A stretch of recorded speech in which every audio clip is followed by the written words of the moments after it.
participants na naglalakad. Yan kasi ang starting point patungo doon sa finishing line. So ang mga participants ay dapat nagpa-fun sila, pero dahil makipot ang daan, kaya ang ginawa na lang ng iba ay nag-fun walk. So yan. Talagang may mic pa yan? So hanggang saan yung kaya niya marinig ng voice? Dito lang naman, pero ibig sabihin malinaw. Pag doon banda, kung sisigaw ka, kaya pa. Pero kung yun sa poste niyan, kung sasarita ka lang katulad sa atin, wala, hindi kaya. Kailangan malakas. So yan, patuloy pa rin sila naglalakad. Wala naman kayong no? Ha? Lalagyan yung music. Oo. I-edit mo nga. Ikaw din nag-edit. Oo. Alagyan mo ng mga effects, audio, music, animation.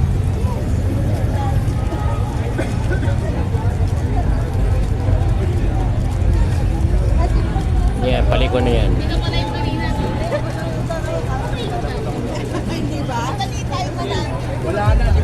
Kwentuhan, true. Ayan, nagsimula na kami kanina. Siguro meron na kami 5 minutes habang naglalakad. Oo, umikot na kami. At doon kami tatapos sa end point ng aming paglalakad.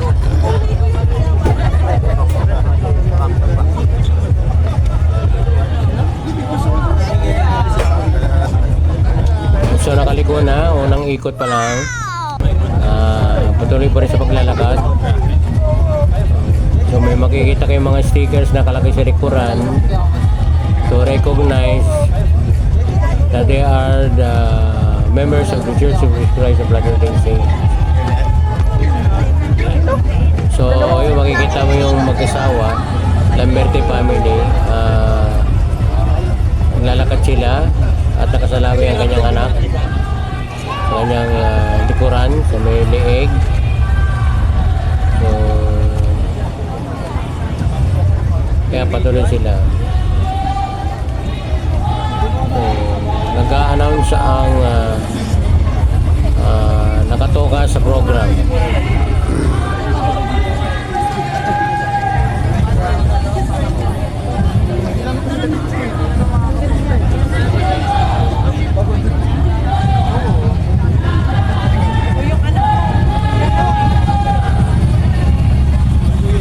May kwentuhan,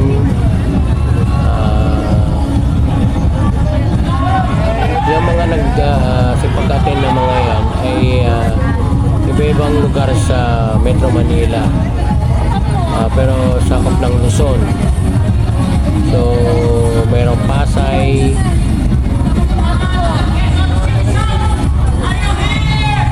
Makati, Caloocan, Quezon City, Laguna, Marikina. So marami nang sipag-participate galing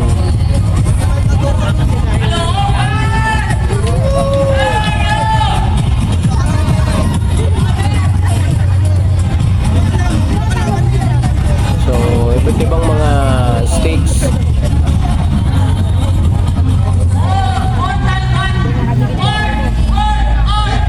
Districts, wards and branches.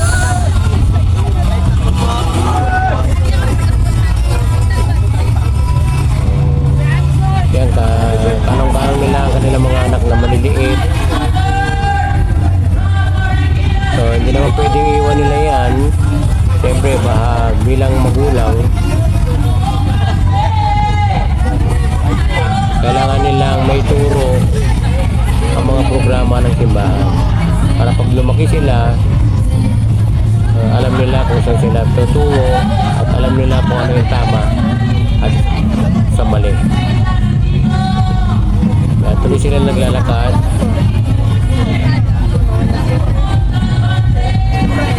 Medyo maluwang kasi ang lugar ng Mall of Asia. Dati kasi dagat lang ito. So dahil sa napag-isipan ng management ng MOA na gumawa rito ng mall ng SM. Although medyo malaki na ang gastos, pero for the sake of the people na gusto mag-enjoy sa kayate pang mga lugar, kaya dito ginanap ang National Family Week. Ayan, nandubingan yung anak ni President Duterte. So, kwento-kwentuhan. Yung iba meron nag-jajag, iba naglalakad kasi makipot yung lugar. At saka sa dami ng tao, hindi makapag fun run. So, yung iba ganun na ginagawa, yung iba naglalakad. So, syempre hindi naman nila kaya dahil yung mga resistensya nila ay okay. Itong mga nagsisilakaran nito ay hindi lamang po Pasay, kundi Makati, may Caloocan. So, halo-halo. Yan po yung yearly gathering for the National Family Week, Building Families Forever. Yan. So, yan, patuloy pa rin sa paglalakad. So ito unang challenge, makikita mo may bubbles. Diyan ka magwawakas bago ka makarating sa finishing line. So may mga kanya-kanyang challenge diyan. Yan yung pinakahuli. So mamaya-maya makikita nyo yung unang challenge. May mga bubbles hanggang sa matapos. Kaya dadaan na mapapasa yung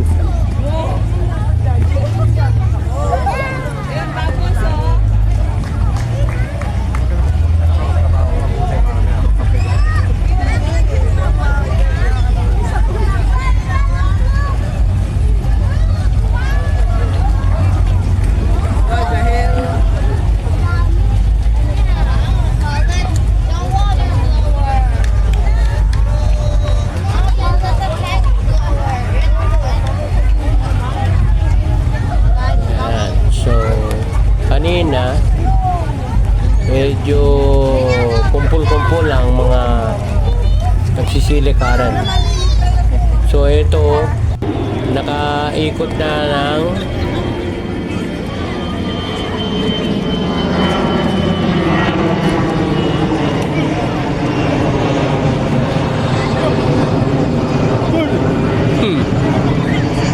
A few moments later. may dumaan na aeroplano kaya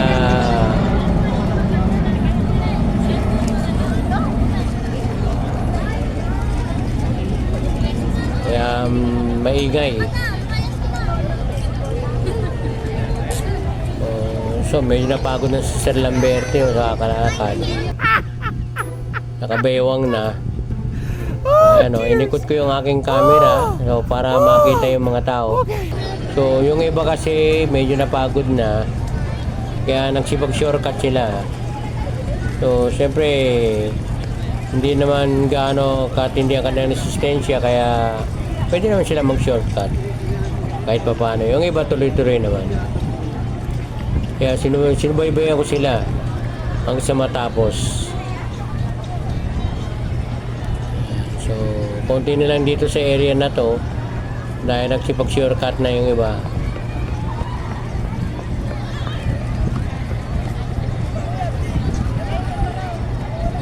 Kakaway-kaway sila.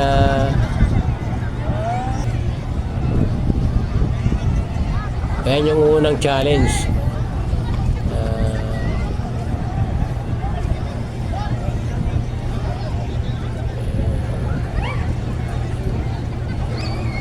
Hindi na siya medyo lumuwang ang kalsada kaya